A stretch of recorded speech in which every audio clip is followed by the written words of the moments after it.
इस आयोजन को कराने का मुख्य उद्देश्य यही है कि श्री जहारवीर गोगा जी की कृपा से सभी भक्त लाभान्वित हों, ज़्यादा से ज़्यादा जहारवीर बाबा के चरणों में प्रेम करके और उनकी कृपा प्राप्त की जाए। जो दुनिया में करोड़ों भक्तों की मनोकामना पूर्ण करने का कार्य श्री गोगा जी ने किया, वो नाथ संप्रदाय की एक महती गरिमा की उपस्थिति है। गुरु गोरखनाथ जी के शिष्य होकर के श्री जहारवीर गोगा जी ने अपने तपोबल से और केवल एक वचन को पूर्ण करने की खातिर श्री जहारवीर गोगा जी ने धरती माता को प्रकट करके और उनकी गोद में विश्राम लेने का जो वचन मांगा, तो जहारवीर गोगा जी को यह भी वचन मिला, वो भी गुरु गोरखनाथ जी की महती कृपा से। और उन्हीं गुरु गोरखनाथ भगवान की कृपा से श्री जहारवीर गोगा जी महाराज आज जगत विख्यात हैं।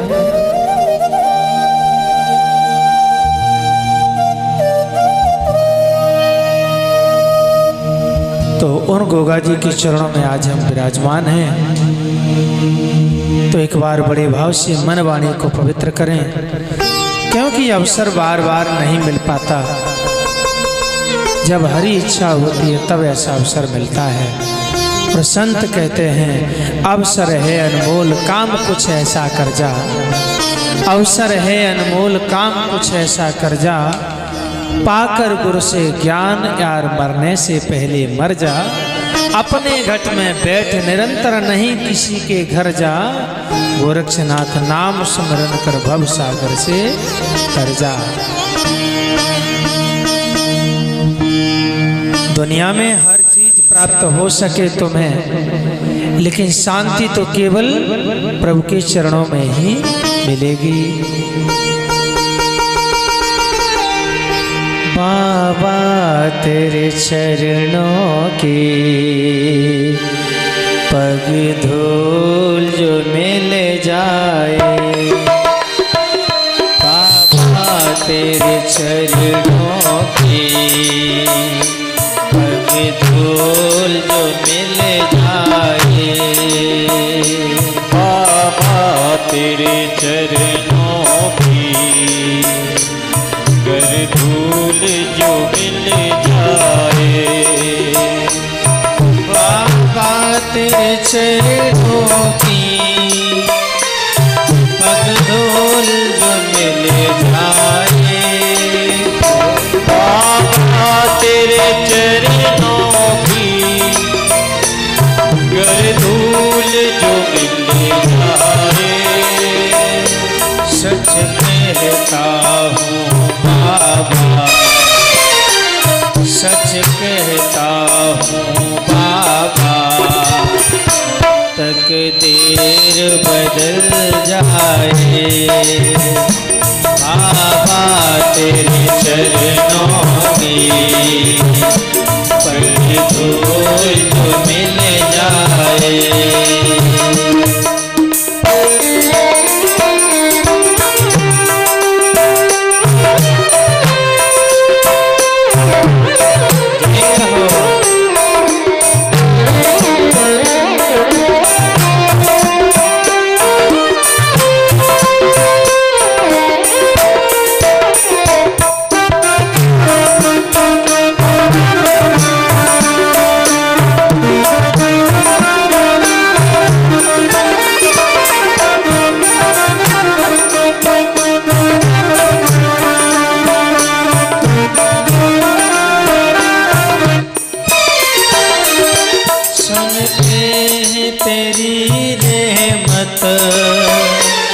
दिन रात बरसती है, ओ सुनते हैं तेरी रहमत, दिन रात बरसती है, एक बूंद जो मिल जाए, एक बूंद जो मिल जाए, शीतल हो जाए बाबा तेरे चरणों की गर्दूज जो मिट जाए हो।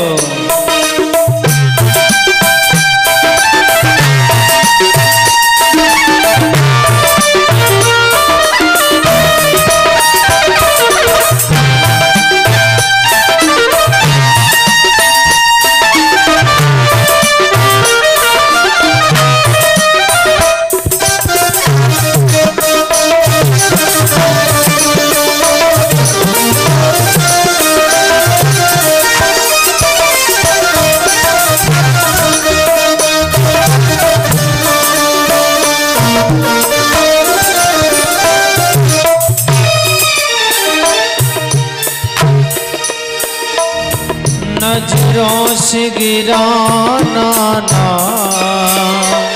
चाहे जो भी सजा देना, नजरों से गिराना ना चाहे जो भी सजा देना। क्योंकि बाबा नजर बड़ी सही ना रही तो नजारा ही बदल जाएगा। नजर से गिर गया तो फिर कौन मुझे उठाएगा। और इस दुनिया वालों की क्या कहें, अपने आप को ही समझ में नहीं आएगा।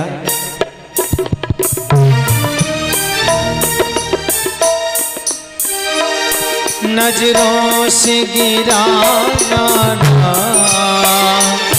चाहे जो भी सजा देना, नजरों से गिराना ना चाहे जो भी सजा देना। नजरों से जो गिर जाए, नजरों से जो गिर जाए मुश्किल संभल पाए तेरी चरणों की पर धूल जो मिल जाए।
भगवान की जय। जोर से कह दो जय बाबा की। जहारवीर गोगा जी की कृपा पाने के लिए गोगा जी के दरबार में करोड़ों भक्तों की भीड़ होती है। हिंदू मुस्लिम सिख ईसाई सब जाते हैं। अच्छा, गोगा जी का दरबार एक धर्म एकता का मंदिर है जहाँ सब धर्म जाकर के माथा रगड़ते हैं। और जहारवीर गोगा जी भी बिना भेदभाव के सभी भक्तों की मनोकामना पूर्ण करते हैं। अच्छा, जहाँ फूल होते हैं वहाँ कांटे जरूर होते हैं, हैं?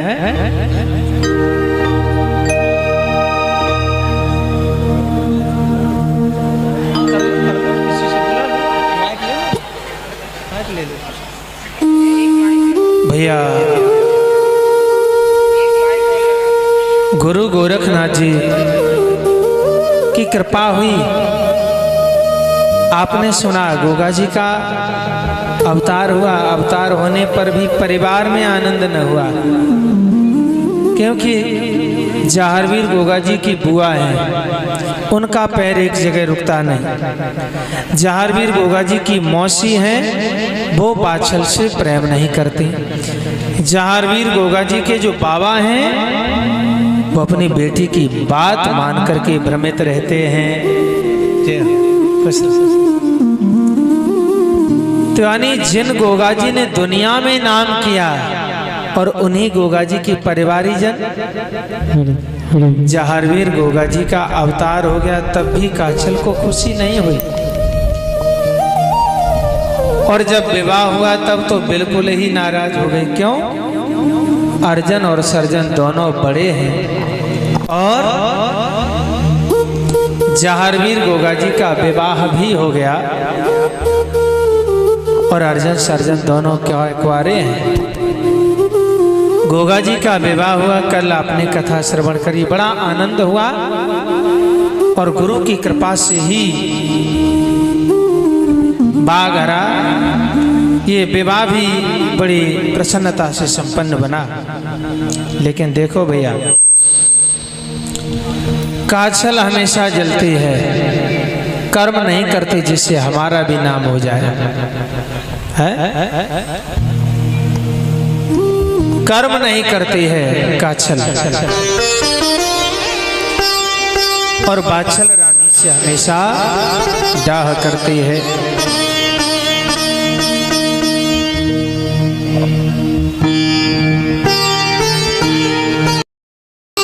बड़े ध्यान देने की बात है। काछल क्यों चाहती है कि जहारवीर मर जाए? काछल क्यों चाहती है कि मेरे पुत्र अर्जन सर्जन दोनों राजा बने? इसलिए चाहती है क्योंकि जब हिस्सा बांट हुआ था ना, बंटवारे में कभी कभी बड़ी गलती हो जाती है।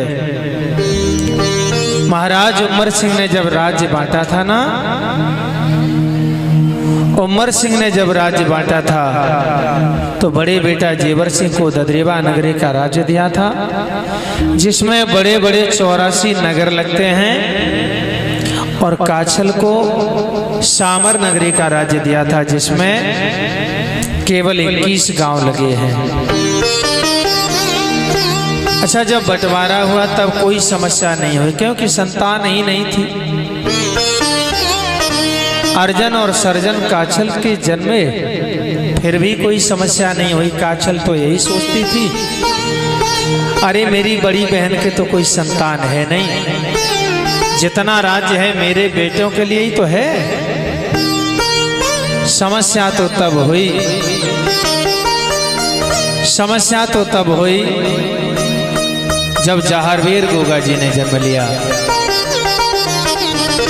गोगा जी का जन्म होते ही अब तो बड़ी दुखी हो गई, सोचने लगी अब ददरेवा नगर का राज्य मेरे पुत्रों को नहीं मिलेगा।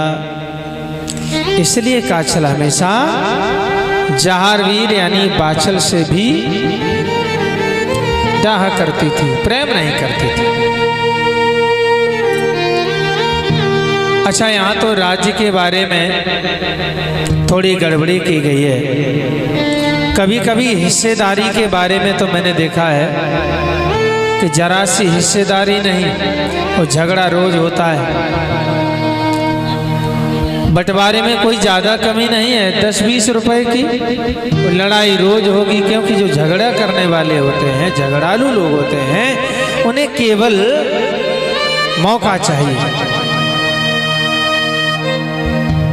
एक आदमी ऐसा था जिसने देखा कि गांव में कुआं बनाया जा रहा है पानी के लिए। पुराने जमाने की बात, गांव के लोगों ने सोचा कि चंदा कर लें,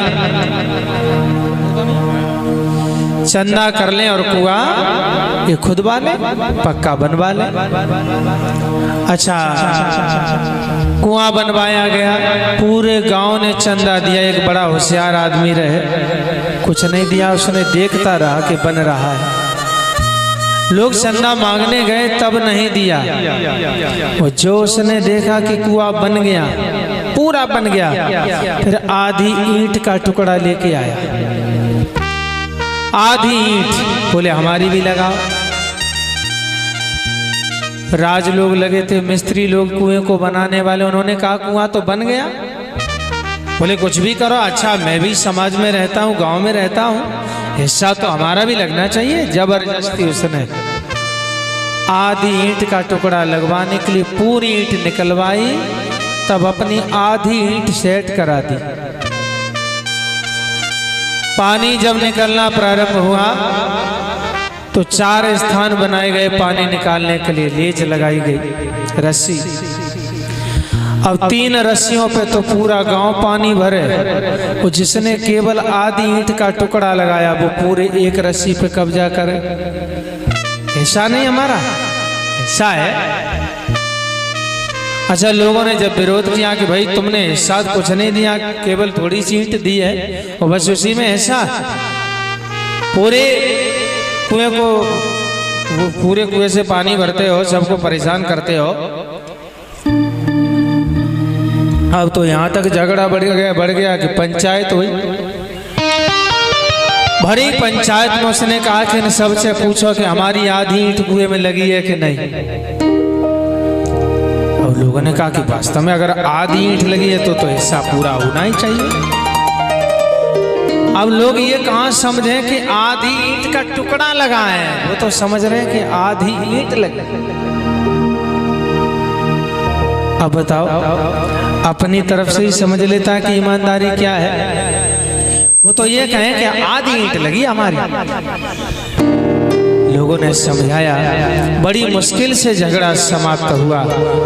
तो ऐसे कई लोग होते हैं जो केवल एक हल्दी की गांठ पे पंसारी की दुकान खोलते हैं। काजल को चैन नहीं है, सोच रही है कुछ तो हमें करना ही चाहिए। लेकिन जहारवीर गोगा जी की माँ बाचल जो है ना, वो हमेशा समझाते हैं, जहारवीर अर्जन और सर्जन तुम्हारे खास भाई हैं, इनसे दूर मत रहना, प्रेम करना। गोगा जी समझाते हैं अर्जन सर्जन को, अर्जन सर्जन को समझाते हैं कि भैया हम तुम सब मिलकर के रहेंगे तो दुनिया में आनंद करेंगे। लेकिन अर्जन सर्जन की कोई बात समझ में नहीं आती।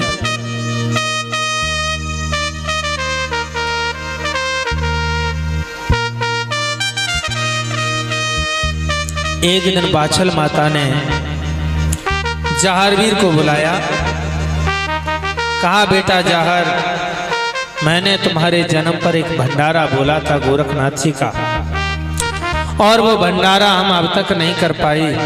तुम्हारा विवाह भी हो गया, बहू सीरियल घर में आ गई। अब ऐसा करो, गुरु गोरखनाथ जी के टीले पर जाकर के भंडारा करके आओ। 101 ऊंट गाड़ियों पर सामान लदवाया, गोगा जी भंडारा करने चले गए। गोरखनाथ जी के टीले पर गए, गुरु पूर्णिमा को भंडारा होना है। इता आषाढ़ महीना गयो सुहानो, सावन गयो है आए। श्रीयल जाहर की नार, सासु बाछल से रे बतराए। गोगा जी भंडारा करने गए। सीरियल कहती है, माँ सावन का महीना आ गया और आप मुझे नौलखा बाग में झूला झूलने की अनुमति प्रदान करें। वो सासुल सावन के सुहानी है बहार,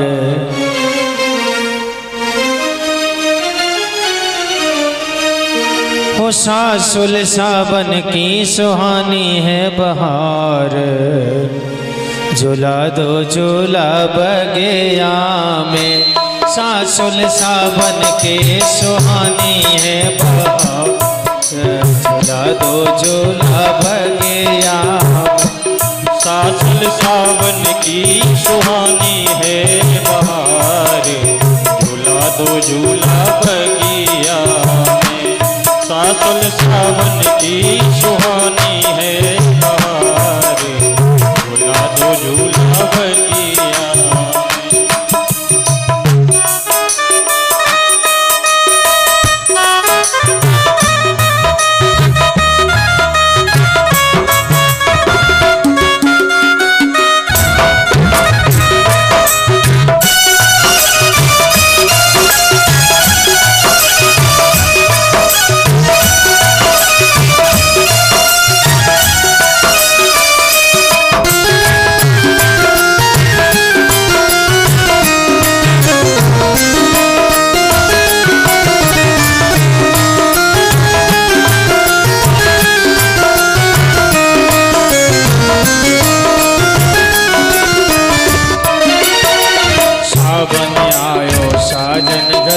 सासुल सुनो पुकार, सावन आयो साजन घर ना सासुन सुने पुकार।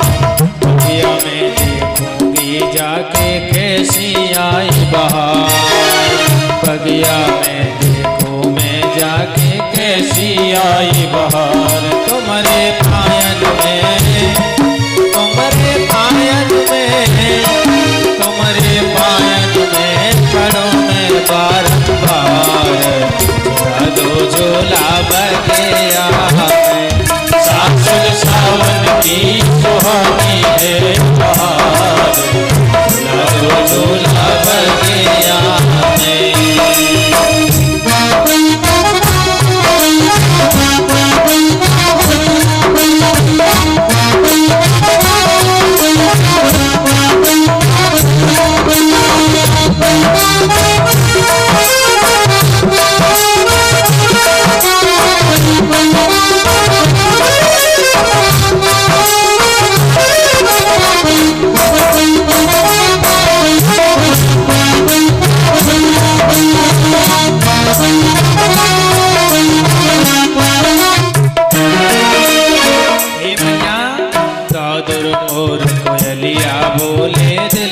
चैन नया, दादर बोल कोयलिया बोले दिल में चैन नाय।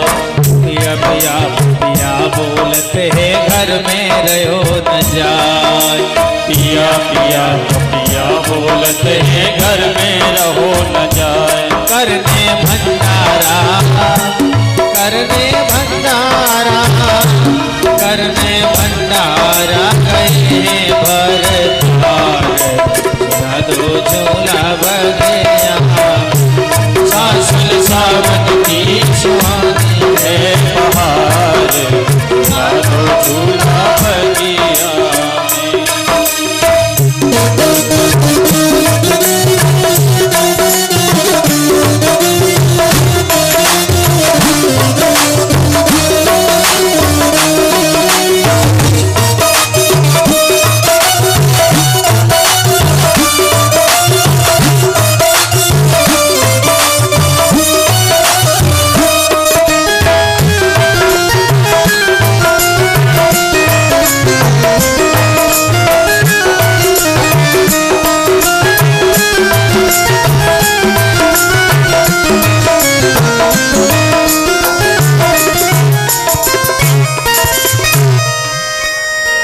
माता बादशाह ने देर नहीं करी, सोचा अवश्य मैं बहू सीरियल को झूला झुलवाऊंगी बाग में। अच्छा, सिरोजा मैया की तरह प्यार करने वाली बादशाह माता ने तुरंत अपनी बहू सीरियल के लिए नगर की सभी माताओं को कह दिया, कल हमारी बहू सीरियल बाग में झूला झूलने जाएगी और जो भी नगर की माताएं बहनें जाना चाहें नौलखा बाग में झूला झूल सकती हैं रानी सीरियल के साथ।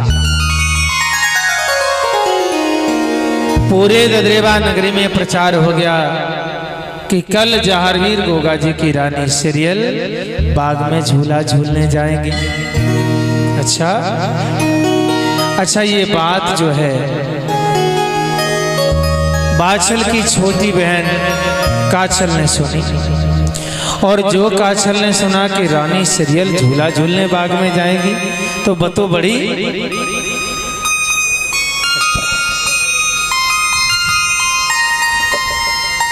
काछल तो जो है नाराज हो गई मन ही मन।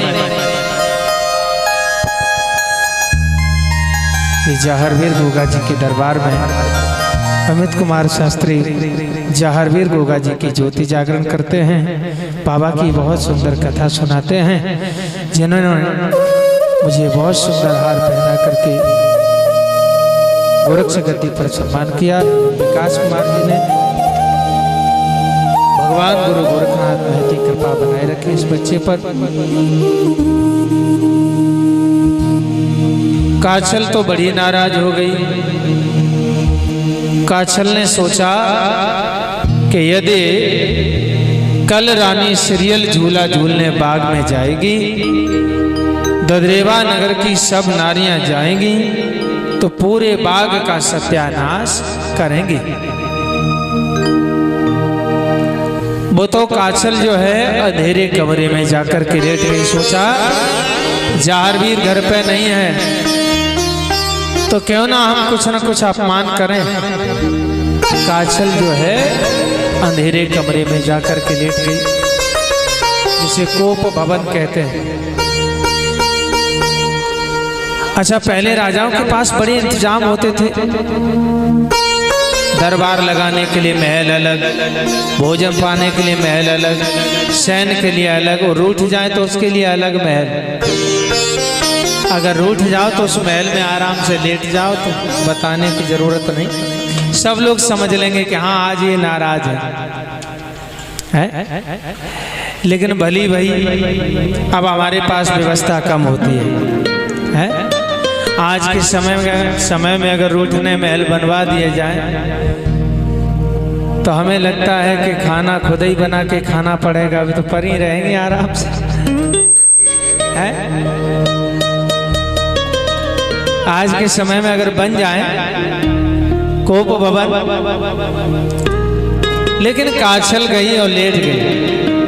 अर्जन सर्जन ने महल में आकर के देखा कि अंधेरा पड़ा है। पूछा क्या बात है, आज महल में अब तक दीपक क्यों नहीं जलाए? तो बताया कि महारानी जी ने मना किया है, न जाने किस बात से दुखी होके अंधेरे कमरे में लेटी हैं। अर्जन सर्जन जाते हैं और पूछते हैं, अरे मैया क्या बात है? प्रणाम किया।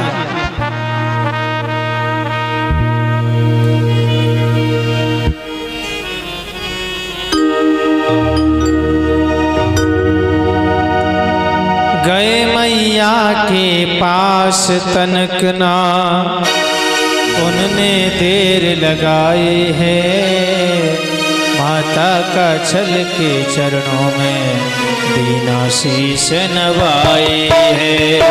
माता का छल के चरणों में शीश नवाए। गए मैया के पास दोनों तन कन देर लगाए है, माता का छल के चरणों में शीश नवाए है।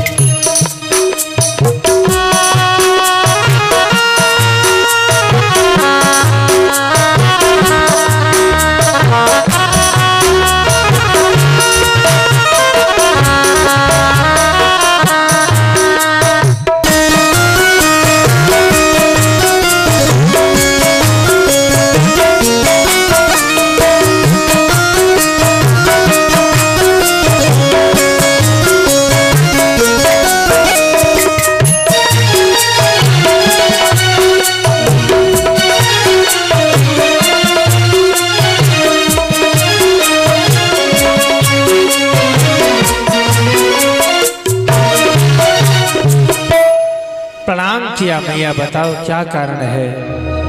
काछल तो मुंह घुमा लेती, अपने बेटों को उत्साहित कर रही है लड़ाई के लिए, और ऐसा नाटक बनाती हैं काछल की बोलती नहीं। अर्जन सर्जन क्रोध में आ गए, बोले हे माता काछल मेरी सही बात बतला मुझे, हे माता काछल मेरी सही बात बतला मुझे, जिंदा न छोड़ू माँ उसे जिसने सताया, माँ तुझे बताओ ना मैं उसे जिंदा नहीं छोड़ेंगे जिसने मेरी माता का दिल दुखाया। काछल ने सोचा मन ही मन, अब बेटों को जोश तो आ रहा है, लेकिन इतने जोश से काम नहीं चलेगा, ज्यादा होना चाहिए। देखो भैया, जोश में होश होना चाहिए। अरे आग घर में ना हो तो बताओ घर कैसे चले, कैसे खाना बने? घर में आग ना हो, आग रहना तो जरूरी है, आग घर चलाने के लिए रहना जरूरी है, आग घर जलाने के लिए नहीं। ज्यादा आग हो जाए तो घर जलेगा, चलेगा नहीं। क्रोध होना तो जरूरी है, लेकिन भैया अच्छा आपने देखा हो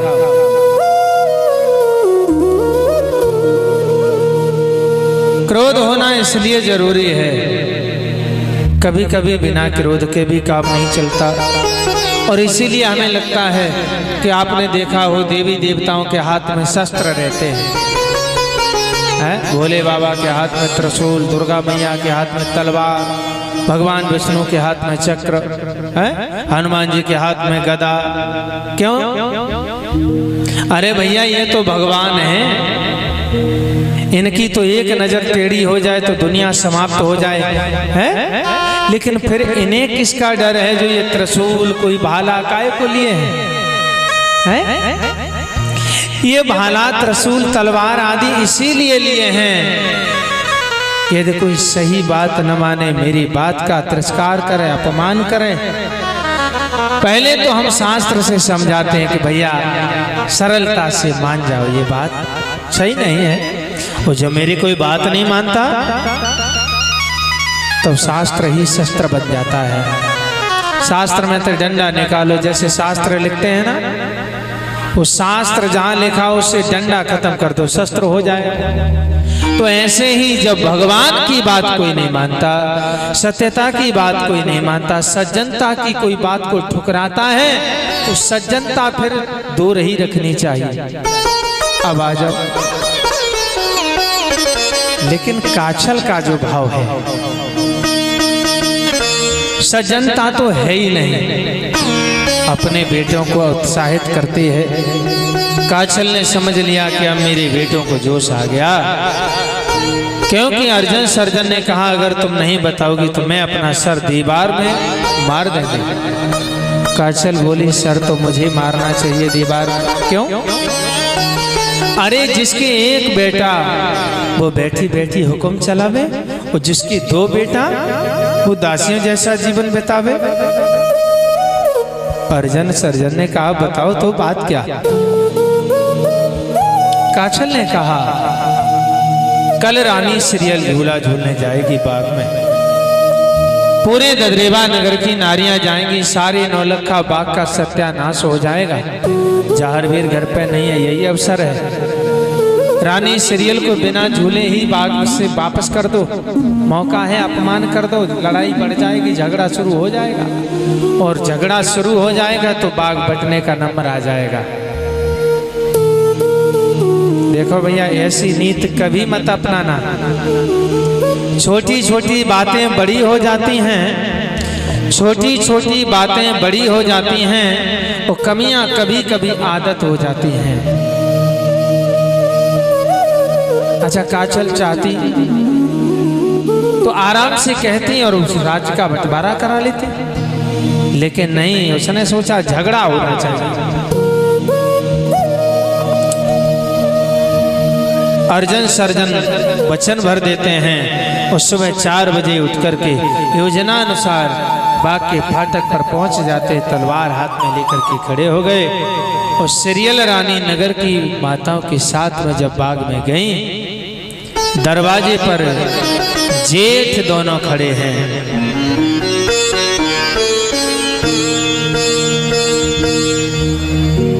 दोनों जेठ खड़े हैं। अर्जुन और सर्जन को देख करके सीरियल ने पुनः अपने आप को रोका, सब नगर की माताओं को रोका। हमारे जेठ खड़े हैं, अब मुझे आगे नहीं जाना है। रुक जाती है, लेकिन अर्जुन सर्जन ने निर्लज्जता पूर्वक कहा, बगिया बिच जानन दई हैं, बात सच मोरे सुनो। बगिया बिच जानन दई हैं, बात सच मोरे सुनो। बगिया बिच जान न दे हैं, बात सच मोरी सुनो। बगिया बिच जान न दे हैं, बात सच मोरे सुनो।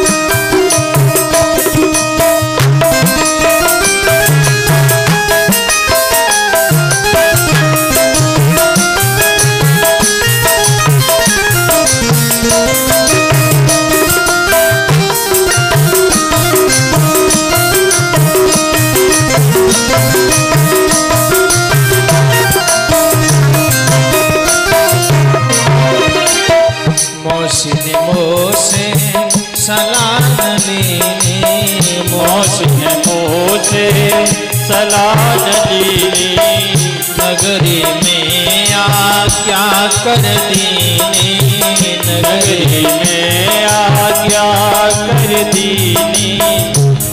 हम आधो बाग बटई हैं, बात सच मोरे सुनो। बगिया बिच जान न दई हैं, बात सच मोरे सुनो।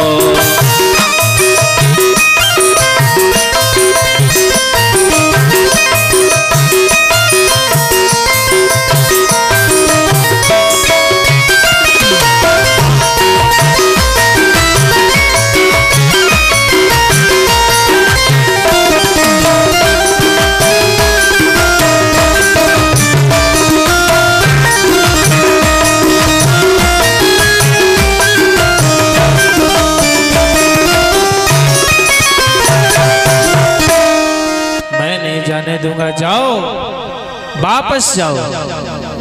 अर्जुन सर्जन की बात सुनकर के सीरियल रानी उन्हें वापस चली। अर्जुन सर्जन ने कह दिया, इस बाग के मालिक तो मैं भी हूं। मौसी ने सलाह तक नहीं ली, वापस आ गई। सीरियल माता ने कहा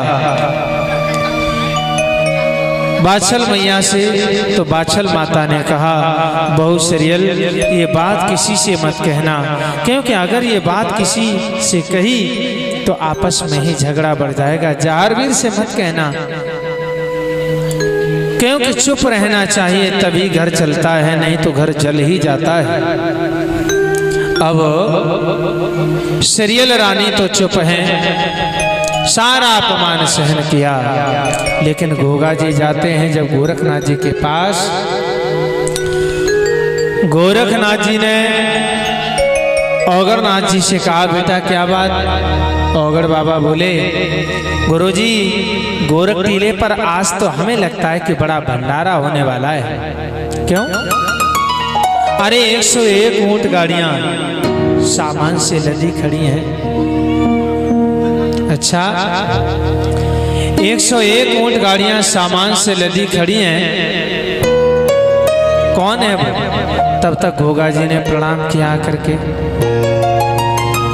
जाहरवीर ने जैसे प्रणाम किया, गोरखनाथ जी कहते हैं, अरे भैया औगरनाथ, चेला औगड़ एक काम करिए, सब गुरु भाइयों को आदेश करो, सूचना कर दो कि आज बहुत सुंदर भोजन सामग्री बनेगी, बढ़िया बढ़िया पकवान मिलने वाले हैं। क्यों? आज तो बागड़ देश से जाहरवीर चौहान बंसी ठाकुर राजा हैं, बड़े राज्य के अधिकारी हैं। आज भंडारा करने आए हैं, अपनी माता के बोले हुए भंडारे को करेंगे। सब संतों को भोजन कराने के बाद 4 लाल रत्न दक्षिणा में देंगे। अच्छा, गोगा जी बहुत खुश हुए थे जब तक गुरुजी ने प्रशंसा करी कि बड़े देश के राजा हैं, बढ़िया हैं, बहुत अच्छा पकवान भोजन मिलेगा। और जब गुरुजी ने कहा कि 4 लाल रत्न दक्षिणा में देंगे सब संतों को, गोगा जी उदास हो गए। क्यों? 4 लाल रत्न का मतलब हुआ 5600 लाल रत्न। लाल रतन जिसकी कीमत अनमोल, समुद्र की गहराइयों में पाया जाने वाला रतन। गोगा जी उदास हो गए और गुरुजी से कहा, गुरुदेव आपने ये क्या कह दिया? मैं अपना राज्य बेच दूं और अपनी ससुराल ननिहाल का सब बेच दूं, फिर भी आपके वचन को पूरा नहीं किया जा सकता। फिर आपने ये बात क्यों कह दी? आप तो सर्वांतर्यामी सब जानने वाले। देखो भैया, गुरुजी ने जान करके कहा था। वो जानते थे कि जहारवीर की इतनी सामर्थ्य नहीं है। फिर क्यों कहा? फिर इसलिए कहा, जो भी हम धर्म कार्य करते हैं, जब तक गुरु के प्रति समर्पण भाव नहीं होता तब तक कोई दान सफल नहीं होता। कैसे नहीं होता? ये बात तो हम कई बार सुनते हैं कि बिना गुरु के जीवन सही नहीं रहता। नेगुरा जाएगा वो 84 में भटकेगा। और गोरखनाथ जी ने भी कहा है कि गगन मंडल में औंधा कुआ, ताम्रत का बासा, सगुरा हो भर भर पीवे, नेगुरा जाए प्यासा। है? गगन मंडल में औंधा कुआ, बताओ गगन में औंधा कुआ कहाँ है? लेकिन औंधा कुआ बताया है जहां ज्ञान चक्षु होता है ब्रह्मरंध्र के बाद, यहाँ शून्यता में ब्रह्मरंध्र में उसके ऊपर औंधा कुआ बताया है इस कपाल को। आपने देखा हो, सुना हो, काफी साधु संत हजारों वर्ष तक तपस्या करते थे हमारे यहाँ। वो जब तपस्या करते थे तो कुछ खाते पीते नहीं थे। वो जिंदा कैसे रहते थे? ऐसे ही रहते थे। गगन मंडल में औंधा कुआ, वहां अमृत का वासा, जो इसमें अमृत है, लेकिन ये अमृत उसी को प्राप्त होता है जिसके गुरु हैं, जिसने गुरु प्राप्त किया है।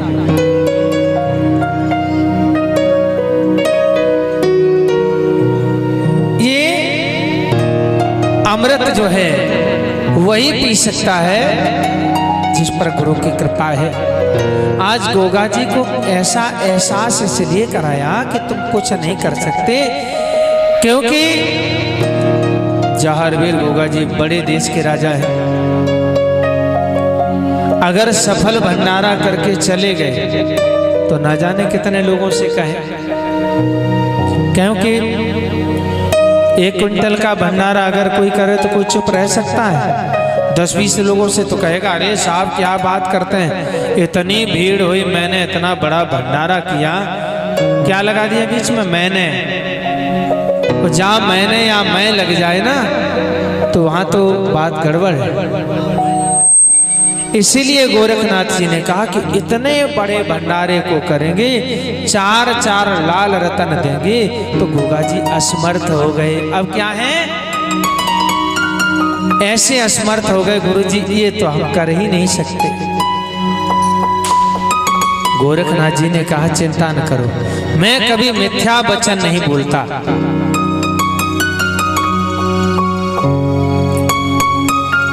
गोरखनाथ जी ने कमंडल का जल जहारवीर के ऊपर छिड़का, पद्म नाग के रूप में परिवर्तित हो गए। थोड़ा जल जमीन पर छिड़का,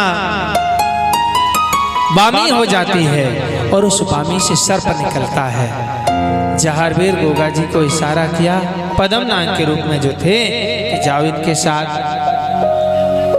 पद्म नाग के रूप में जहारवीर गोगा जी आ जाते नागलोक में राजा बाशिक के यहाँ। उदास खड़े हैं राजा बाशिक, तो खुश हुए, पद्मनाग आ गया। दोनों बाव में भरना चाहा। कहा, बेटा क्या बात है, उदास क्यों हो? पद्मनाग ने कहा कि पृथ्वी लोक की जो बाछल माता है ना, उनके बोले हुए भंडारे को करने आए थे, लेकिन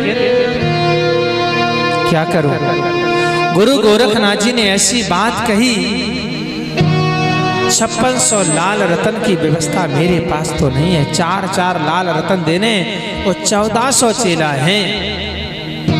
राजा बाशिक ने खजाने की चाबी फेंक दी कि जाओ देखो खजाने में इतने रतन हैं या नहीं है। पद्मनाग ने देखा तो खुश हो गए, एक भंडारा नहीं 10 भंडारा करें फिर भी लाल रतन कम नहीं पड़ेंगे, खुश हो गए। और अब तो गुरु की कृपा में राजी हो गए, सोचने लगे ये तो सब गुरु की कृपा है। देखो गुरु जी ने कितना बढ़िया काम किया, जो अपना वचन अपने मुंह से ही कहा और मेरे द्वारा अब खुद ने ही पूरा करा दिया। देखो अगर हमारी माला पड़ जाती है ना, ये मनुष्य का स्वभाव है, जब हमारी माला पड़ती है ना कहीं तो हम 50 जगह कहते हैं क्या बात करते हो, हमें ऐसा वैसा समझते हो, हम आए तो किसी ने पानी तक के नहीं पूछी है। हम जहाँ कहीं जाते हैं हमारे माला पड़ती हैं, 10-15 लोग तो स्वागत में खड़े होते हैं, लोग अपनी प्रशंसा करते हैं अपने मुंह से। अगर उन्हीं की कहीं बेइज्जती हो जाए तो, कहीं पड़ जाए जूता तो फिर वो कहीं कहते ही नहीं है। इसलिए गोरखनाथ जी ने जहारवीर के मनोबल को गिराया कि रुकिए, अभिमान ना हो जाए, और अभिमान हो जाए तो दान का कोई फल नहीं मिलता है। क्योंकि कहा है चाहे कितना ही जब तू कर ले, कितना ही तब तू कर ले, लेकिन प्रभु को नहीं पाएगा बंदे जब तक खुदी को ना मिटाएगा। खुदी माने अभिमान, खुदी माने अहंकार। इस अहंकार को नहीं मारोगे तब तक चाहे तुम दान कर लो, चाहे गुणगान कर लो, लेकिन प्रभु को नहीं पाएगा बंदे जब तक खुदी को ना मिटाएगा। गोगा जी के मन में अभिमान न रह जाए, इसलिए गुरुदेव ने ऐसा किया था। पद्मनाग से कह दिया राजा बाशिक ने कि तुम जाओ गोरखनाथ जी के टीले पर भंडारा करो जाके, 4 लाल रतन तुम्हें देने हैं, वो व्यवस्था मेरी रही। चले आते हैं। गोरखनाथ जी ने पद्मनाग के ऊपर जल छिड़का, गोगा जी के रूप में प्रकट हो जाते। बोलो गुरु गोरक्षनाथ भगवान की, बोलो जहारवीर बाबा के। पद्मनाग के रूप में सामने प्रकट हुए गुरु गोरखनाथ जी ने कहा बेटा बताओ भंडारे का प्रबंध हुआ या नहीं। बोले हाँ हाँ गुरुदेव आपकी कृपा है तो कोई कार्य अधूरा रह ही नहीं सकता। भक्तों हलवाई लग गए, भोजन पकवान बनाते हैं। राजा बाशिक ने सब नागों को बुला करके कहा एक एक लाल रतन उठाओ और गोरखनाथ जी के टीले पर पहुंचा दो।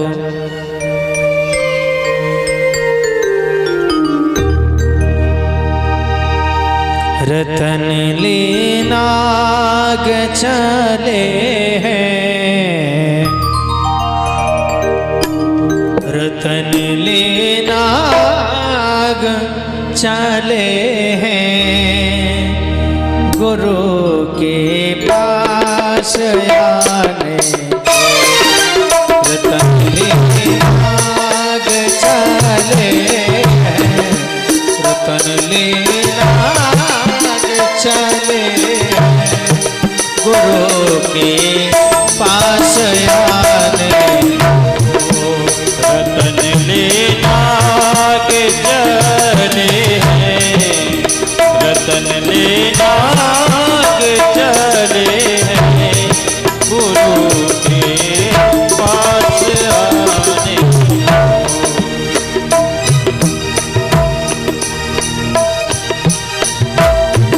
रतन ले नाग चले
रतन को शीश धारे नाग दूने पे शीश पे नाग धारे हैं। रतन रख पास धोने के लोक अपने सिधारे हैं। रतन रख पास धोने लोग अपने सिधारे हैं। लोग अपने सिधारे हैं। कोई कुछ चौधा सोचेला कुछ 14 सोचेला रतन जाहर से पाने को रतन देना गुरु के पास आने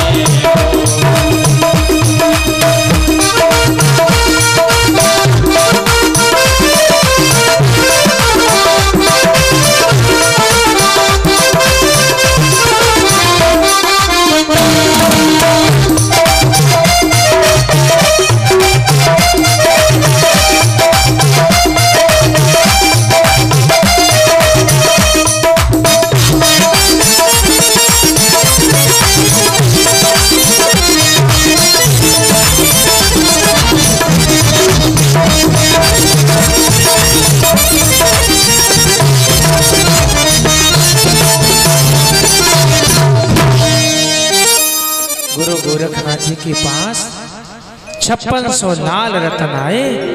गुरु के आदेश से गोगा जी ने भंडारा किया, सब संतों से आशीर्वाद प्राप्त किया और स्वयं गोगा जी ने अपने हाथों से सब संतों की सेवा करके आशीर्वाद लिया।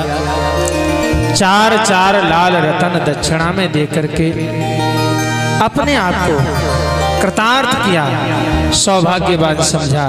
गुरु गोरखनाथ जी की कृपा से ही ये संभव हो पाया। अच्छा, अब गोगा जी ने जब भंडारा किया, सबसे आशीर्वाद लिया, तो संतों की कृपा जिस पर हो जाए वो सरल हो ही जाता है। अगर अंतःकरण में गुरु के प्रति समर्पण भाव है तो समर्पण भाव है तो अच्छा, काफी लोग तो ऐसे होते हैं कि गुरु नाम चलाने के लिए बनाते हैं, नाम हो जाए कि हाँ हाँ हमने गुरु करे। ऐसे काम नहीं चलता। गुरु के प्रति श्रद्धा समर्पण होना चाहिए। एक आदमी ने कहा गुरु जी हमें चेला बना, बोले बन जाओ। चेला बन गया, बोला गुरु जी अपनी फोटो दे दो हमें।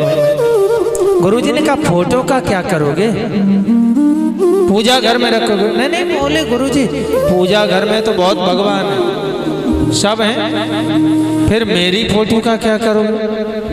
बोले दुकान में लगाएंगे। दुकान में क्यों लगाओगे? बोले दुकान में इसलिए लगाएंगे, कभी कभी ऐसा होता है कि 10 रुपए की चीज 20 रुपए में बेचनी पड़ती है, तो कसम खाने के लिए दे दो कि देखो ये हमारे गुरुजी हैं और हम इनकी कसम खा के कह रहे हैं, दाम के दाम दे दो और तुम ले जाओ। है जबकि दोगुनी फायदा ले रहे हैं कि कसम खा रहे हैं गुरुजी की। ऐसे भैया काम नहीं चलेगा। गोगा जी ददरेवा नगर में आते हैं। गोरखनाथ जी की कृपा का ऐसा प्रभाव हुआ कि राज्य में मन नहीं लगता, और मन नहीं लगता तो बस भगवान का भजन करते हैं, गुरु गोरखनाथ जी का ध्यान करते हैं। अब ऐसा हो गया कि 2 दिन बीते वो बस गोरख टीले पे आ जाए, 4 दिन बीते गोरख टीले पे आ जाए। अब धीरे धीरे राज्य से मोह भंग हुआ, मोह भंग हुआ। अब तो ददरेवा नगर के वासियों को भी लगता है कि गोगा जी महात्मा तो ना हो जाए।